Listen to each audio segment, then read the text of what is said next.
సౌకర్యాలు లేకపోవడం 100% అండి. పాశ్చాత్య దేశాలు చూస్తే ఎలా ఉంది, అక్కడ రిజర్వేషన్స్ పెట్టారా, అంత పైకి ఎందుకు వెళ్తున్నా? ఈ రోజు మన దేశం నుంచి మన వాళ్ళు, చదువుకున్న వాళ్ళు, తెలివి ఉన్న వాళ్ళు, మంచి మంచి మేధావులు పాశ్చాత్య దేశాలకు ఎందుకు వలస వెళ్తున్నారు? ఇక్కడ వాళ్ళకి సరి అయిన స్థానం దొరకక ప్రభుత్వం మాట్లాడితే ఓసీ, ఎస్సీ, ఎస్టీ అవన్నీ రిజర్వేషన్లు పెట్టి అణగ తొక్కి జనాలని నాశనం చేసి మా ఓట్లు కావాలన్నప్పుడు మా ఇళ్లలోకి వస్తారు. మరి మేము ఈ భూమి మీద పుట్టలేదా? మాకు అర్హత లేదా? మేము అడగడానికి ఎవరు లేరా?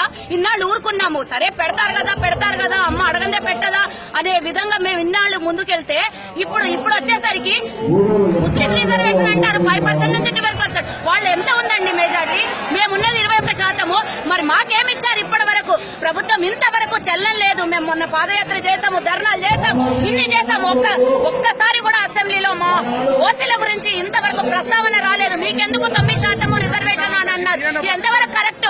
మాకు మా ఓసీలకి మీరు పాశ్చాత్య దేశాలకు వలస వెళ్ళడానికి కారణం ఏంది? ఇక్కడ ఇవ్వకపోతే అక్కడికి వెళ్ళాలి, అక్కడ తరిమేస్తే ఇక్కడికి రావాలి. ఎక్కడ వాళ్ళ జీవితం? మేము కోట్లు ఖర్చు పెట్టుకుని మా పిల్లల్ని చదివించుకుంటే చివరికి వచ్చేది ఏముంది? అన్నం తినడానికి అన్నం లేదు, ఉండడానికి ఇల్లు లేదు, కట్టుకోవడానికి గుడ్డ లేదు. వాళ్ళు పరిస్థితి ఎట్లా ఉందంటే వ్యాపారాలు లేవు, ఉద్యోగాలు లేవు, పొలాలు లేవు, అన్ని రకాలుగా నాశనం అయిపోయి పిల్లలు వ్యాపారాలు చేయాలంటే మేము ఇంత డిగ్రీలు చదువుకొని మళ్ళీ వచ్చి ఇక్కడ వ్యాపారాలు చేయాలంటారు. బయట దేశానికి వెళ్తే కోట్లు పోయాలి, ఎక్కడి నుంచి తేవాలండి ఈ డబ్బు? ప్రభుత్వానికి ఓట్లు మేమేయాలి, అడుక్కు తినాలా? అగ్రవర్ణాలంటే ఈ రోజు అండరాని వాళ్ళలాగా కనబడుతున్నారా? ఇది ప్రభుత్వం గ్రహించాలి. ఏ ప్రభుత్వానికి కూడా వ్యతిరేకంగా రైట్ అంటే ఇది అగ్రవర్ణ